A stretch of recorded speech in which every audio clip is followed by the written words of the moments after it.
अब आज की क्लास में हम लोग को सीखना है डीएनए और आरएनए में क्या अंतर है ना।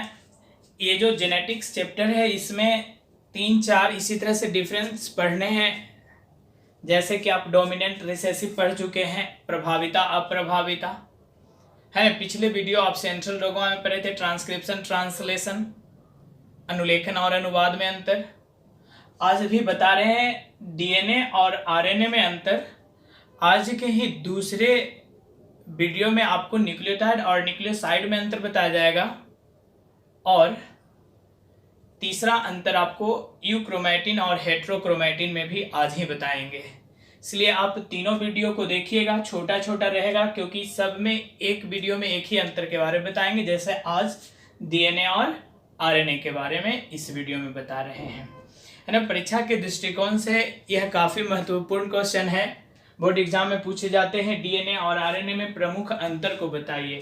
हम आपको बता रहे हैं कि आप बताएंगे मतलब अभी ही आपको याद हो जाएगा क्योंकि पहले से ये पढ़ा हुआ है डीएनए के बारे में और आरएनए के बारे में।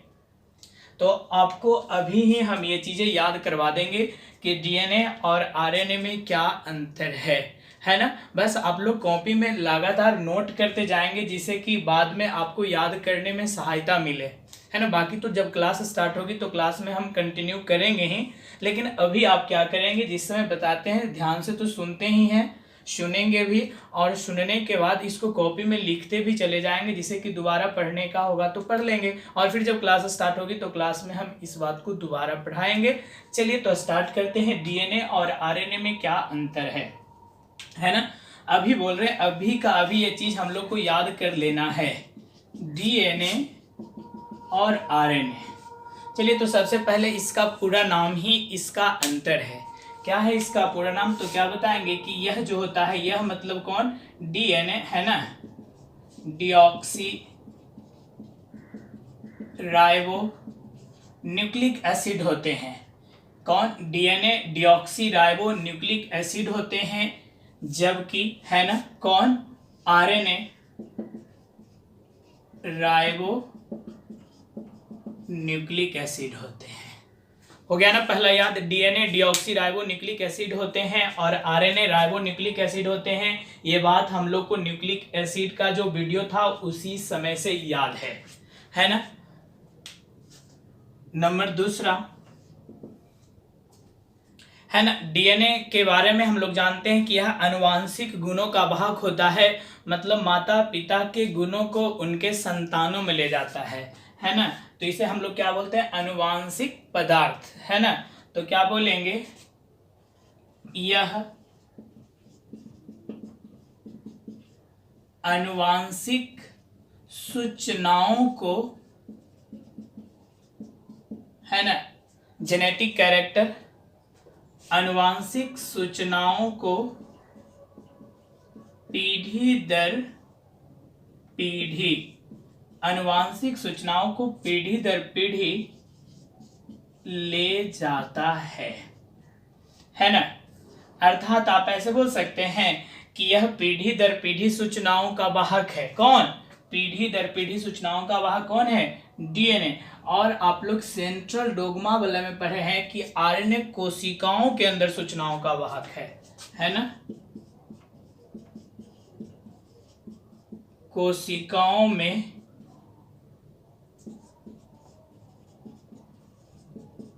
सूचनाओं का वाहक होता है। पीढ़ी दर पीढ़ी सूचनाओं का वाहक डीएनए होता है, जबकि कोशिकाओं में सूचनाओं का वाहक आरएनए होता है।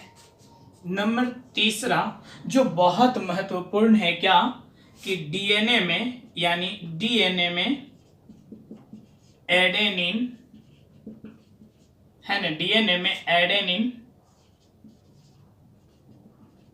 गुआनिन, साइटोसिन और बोलिए थायमिन, नाइट्रोजेनी बेस नाइट्रोजनी क्षार पाए जाते हैं। बहुत वीवीआईए पॉइंट है, डीएनए में एडेनिन, गुआनिन, साइटोसिन और थायमिन नाइट्रोजनी बेस पाए जाते हैं।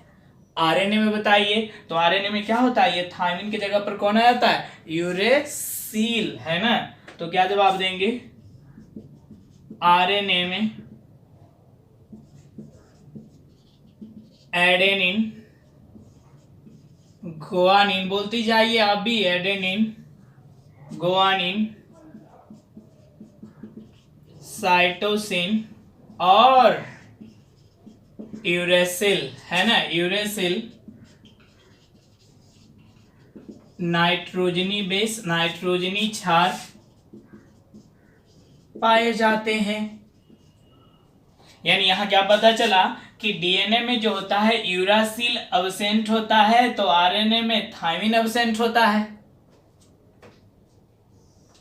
नेक्स्ट है ना नंबर 4, फिर से बोल रहे यह भी आया है, इसका पायरिमिडिन ऑब्जेक्टिव में करके आ चुका है। फिर से बोल रही है, जो अभी बता रहे हैं फिर से, यह भी काफी ज्यादा महत्वपूर्ण प्रश्न है ना। इसको भी बता रहे, इसको भी आई कर लेना है। क्वेश्चन क्या है, डीएनए का पायरिमिडिन, डीएनए का पायरिमिडिन बेस, पायरिमिडिन क्षार बता सकते हैं। डीएनए का पायरिमिडिन क्षार कौन होता है, साइटोसिन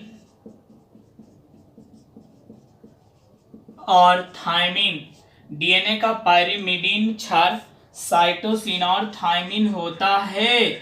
बहुत ही महत्वपूर्ण पॉइंट है, ठीक है। तो आरएनए का पायरिमिडिन क्या होता है जी, तो आप बताएंगे, आरएनए का पायरिमिडिन, है ना, आरएनए का पायरिमिडिन क्षार, पायरिमिडिन बेस, है ना। तो बताते क्या है, थायमिन के जगह पर आरएनए में क्या हो जाता है, यूरासिल। तो क्या हो जाएंगे, साइटोसिन और यूरासिल पाए जाते हैं। ये जो दो बातें यहाँ पर बताए कि डीएनए में एडेनिन, गुआनिन, साइटोसिन और थायमिन नाइट्रोजनी बेस होते हैं। तो नाइट्रोजनी बेस तो टोटल 2 प्रकार के थे, प्यूरिन, पायरिमिडिन। प्यूरिन 2 प्रकार के, एडेनिन, गुआनिन। अब पायरिमिडिन 3 प्रकार के थे, साइटोसिन, थायमिन, यूरेसिल, जिसमें यूरेसिल आरएनए में अब पाए जाते हैं, यूरेसिल आरएनए में पाए जाते हैं, यानी डीएनए में एब्सेंट होता है, जबकि थायमिन जो होता है वो डीएनए में पाए जाते हैं और आरएनए में एब्सेंट होता है। ऐसे भी एक अंतर बना सकते थे क्या, कि डीएनए में जो है वह यूरासिल नहीं पाया जाता है ना, तो आरएनए में थायमिन ही पाया जाता है। डीएनए का पायरिमिडिन साइटोसिन और थायमिन होता है, आरएनए का पायरिमिडिन साइटोसिन यूरेसिल होता है। बहुत VVI ये दोनों पॉइंट्स है। और भी अंतर है, चलिए और भी अंतर ऊपर से फिर से देख लेते हैं।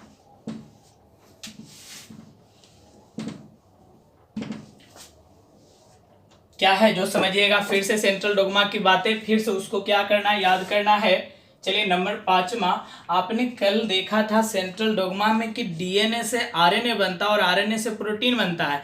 मतलब डीएनए से तो आरएनए बनता है, लेकिन आरएनए से डीएनए नहीं बनता है। तो ऐसे लिख सकते हैं, डीएनए से आरएनए का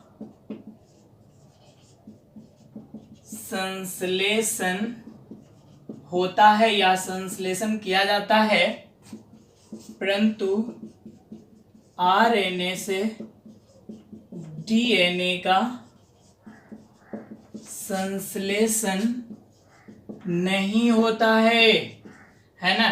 डीएनए से आरएनए निर्माण किया जाता है, निर्माण किया जा सकता है, परंतु आरएनए से डीएनए का निर्माण नहीं होता है। नेक्स्ट, अब जल्दी से बताइए, जब डीएनए से आरएनए का संश्लेषण होता है तो इस क्रिया को कहते क्या है, इस क्रिया को हम लोग कहते हैं ट्रांसक्रिप्शन।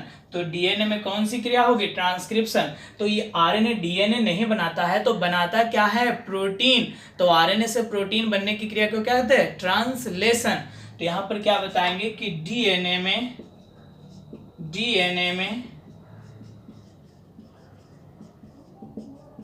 ट्रांसक्रिप्शन की क्रिया होती है, डीएनए में ट्रांसक्रिप्शन की क्रिया होती है। और क्या बनता है जी, आरएनए। लेकिन आरएनए से डीएनए नहीं बनता, क्या बनता है, प्रोटीन बनता है। उस क्रिया को क्या कहते हैं, ट्रांसलेशन। तो क्या जवाब देंगे, आरएनए में ट्रांसलेशन की क्रिया होती है। तो इस तरह से हमें कितने अंतर लिख लिए, तो 6 अंतर लिख लिए, जिसमें ये दोनों को आप नहीं भूलिएगा। और ये तो सेंट्रल डोग्मा से याद हो चुका दोनों, कि डीएनए से आरएनए का संश्लेषण होता है, लेकिन आरएनए से डीएनए का संश्लेषण नहीं होता है। तो किसका होता है जी, प्रोटीन का होता है। नेक्स्ट, डीएनए में ट्रांसक्रिप्शन की क्रिया होती है ना, पढ़े थे ना, डीएनए से आरएनए संश्लेषण की क्रिया को ट्रांसक्रिप्शन कहते हैं। ठीक है, तो डीएनए से आरएनए का संश्लेषण होता है और इस क्रिया को क्या कहते हैं, ट्रांसक्रिप्शन। लेकिन आरएनए से डीएनए नहीं, क्या बनने वाला है, प्रोटीन। और आरएनए से प्रोटीन बनने की क्रिया को क्या कहते हैं, ट्रांसलेशन कहते हैं, है ना। अब आप क्या करेंगे, जो सेंट्रल डोग्मा था, है ना, जो सेंट्रल डोग्मा था, उनके हम आपको 3 प्रश्न दिए थे बनाने के लिए, उसको मिला लीजिए फटाफट। जैसे डीएनए से प्रत्यक्ष रूप में नहीं बनाए जाते हैं, क्या नहीं बनाते थे, प्रोटीन, इसका सही आंसर है। क्वेश्चन नंबर दूसरा था, डीएनए से एमआरएनए बनने की क्रिया। देखिए, डीएनए से एमआरएनए मतलब आरएनए बनने की क्रिया को क्या कहते हैं, ट्रांसक्रिप्शन, अनुलेखन कहते हैं। और क्वेश्चन नंबर तीसरा, सेंट्रल डोग्मा का सही अनुक्रम क्या है। तो सेंट्रल डोग्मा का सही अनुक्रम क्या था, कि सबसे पहले डीएनए होता है, डीएनए में ट्रांसक्रिप्शन की क्रिया होती है तो आरएनए बनता, आरएनए में क्या जवाब देंगे, एमआरएनए, और फिर वह क्या बना देता, आरएनए प्रोटीन बना देता। तो सही अनुक्रम क्या हो गया, डीएनए, आरएनए और प्रोटीन। इस तरह से तीनों का आंसर आप मिला लिए, है ना। तो आज आप ये 4 जो डीएनए आरएनए में 6 अंतर बताए, इसको बढ़िया से याद कर लेंगे, कॉपी में लिख भी लेंगे, है ना। और जब क्लास स्टार्ट होगा तो क्लास में भी कंटिन्यू करेंगे। अभी इसका सेकंड वीडियो भी बनाएंगे और उसमें आपको न्यूक्लियोटाइड, न्यूक्लियोसाइड, यूक्रोमेटिन और हेट्रोक्रोमेटिन में अंतर बताया जाए। अब आप इन 2 प्रश्नों का, है ना, इन 2 प्रश्नों का उत्तर बताएंगे।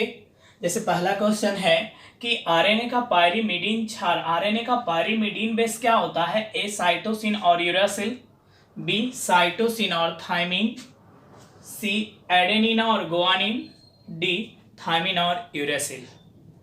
क्वेश्चन दूसरा है, डीएनए का पायरीमिडीन क्षार, पायरीमिडीन बेस क्या होता है डीएनए का, एडेनिन और गुआनिन, बी गुआनिन और थाइमिन, सी गुआनिन और यूरासिल, डी थाइमिन और साइटोसिन, है ना। तो आप इन 2 प्रश्नों का उत्तर बताइए।